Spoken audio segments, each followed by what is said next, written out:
Na vidlici kousek chromu, blatník, vlastně tady, drbnutý o železniční přejezd. Jinak to vypadá takhle. Všechno zhruba. Ono asi na tom sluníčku se to zbytečně moc leskne.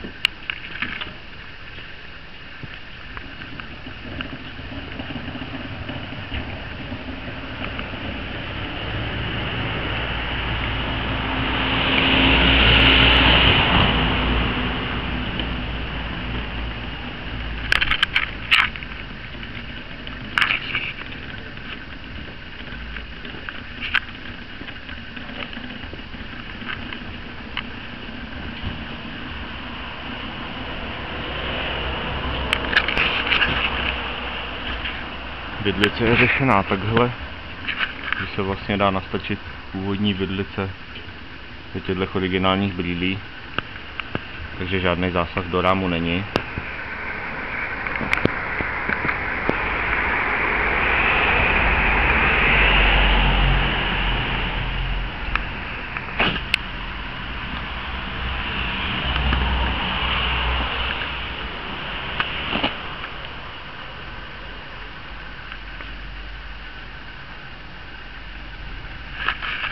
V tomhle místě vlastně stejný jako na druhé straně problém v chromovací firmě.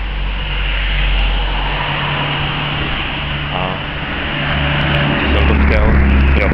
Přední brzda je vedena trubičkou do trubky, trubkou a kapalina sem, ale problém je v tom, že se to nedaří až úplně 100% ovzdušnit, takže přední brzda sice brzdí, ale páčka je dost gumová.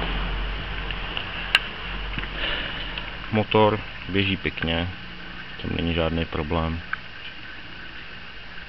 Vejfuk zadní část nerez, stupačky vyráběný, všechno vyráběný. Sedačka, opěrka samozřejmě vyndavací, sundá se nosič, místo ní se nasadí sedačka spolujezdce, ale ta je nevzhledná, takže tu tam nemám často.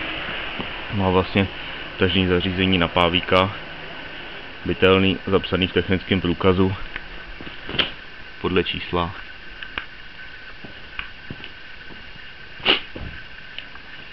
Tady vada, promáčklina, ale takhle už jsem ji vlastně koupil, tu motorku, to tam bylo.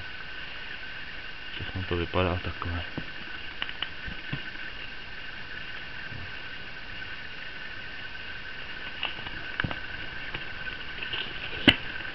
Tlumit řízení, protože řízení s touhle vidlicí je poměrně citlivý a bez tlumiče se s tím jezdí špatně. No, to by bylo asi všechno.